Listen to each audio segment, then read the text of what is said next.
오디세이? 오디세이야? 우리가 흔히 오디세이라고 부르지만 원래 제목은 오디세이아입니다.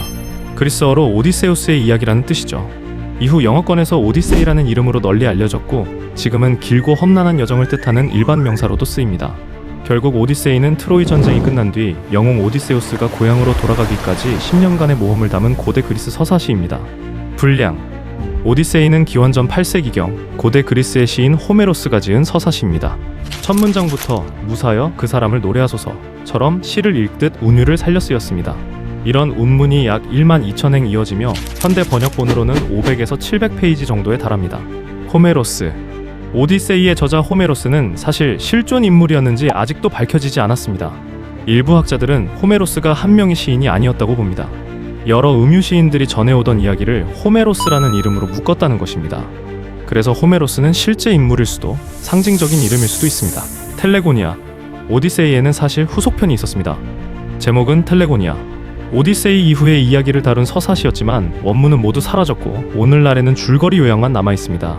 그 내용에 따르면 오디세우스는 훗날 자신의 아들 텔레고노스에게 정체를 모른 채 살해당합니다. 텔레고노스는 오디세우스의 아들입니다. 하지만 그의 어머니는 오디세우스의 아내 페넬로페가 아니었습니다. 오디세우스가 여행 중 만난 마녀 키르케 사이에서 태어난 아들이었습니다. 성인이 된 텔레고노스는 아버지 오디세우스를 찾아 나섭니다. 하지만 서로의 정체를 모른 채 싸우게 되고 결국 오디세우스를 죽이게 됩니다. 이 이야기는 오디세이 본편이 아니라 후속 서사시 텔레고니아에 전해집니다. 재회. 오디세이는 트로이 전쟁이 끝난 뒤 영웅 오디세우스가 고향으로 돌아가는 여정을 담은 이야기입니다. 그렇다면 오디세우스는 몇 년 만에 집으로 돌아왔을까요? 정답은 20년입니다. 트로이 전쟁에 10년을 보냈고 전쟁이 끝난 뒤에도 바다의 신 포세이돈의 방해로 귀향에만 10년이 더 걸렸습니다. 결국 오디세우스는 20년 만에 가족과 다시 만나게 됩니다. 포세이돈은 왜 그토록 오디세우스를 괴롭혔을까요? 이유는 단 하나였습니다. 오디세우스는 여행 도중 외눈박이 거인 폴리페모스의 눈을 찔러 실명시켰습니다. 그런데 폴리페모스는 바다의 신 포세이돈의 아들이었습니다. 분노한 포세이돈은 폭풍을 일으키고 배를 난파시키며 오디세우스의 귀향을 끝까지 방해했습니다. 이타카. 오디세우스의 고향 이타카는 허구가 아닙니다. 현재도 그리스에 실제로 존재하는 섬입니다.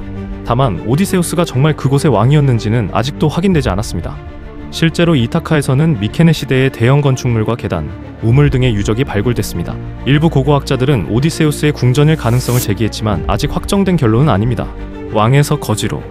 오디세우스는 원래 이타카의 왕이었습니다. 20년 만에 고향으로 돌아왔지만 곧바로 자신의 정체를 밝히지 않았습니다. 대신 거지로 변장해 몰래 자신의 궁전으로 들어갔습니다. 그 이유는 자신이 죽은 줄 알고 왕비와 결혼하려는 구혼자들을 확인하기 위해서였습니다. 정체를 숨긴 오디세우스는 때를 기다린 뒤 구혼자들을 물리치고 왕좌를 되찾습니다.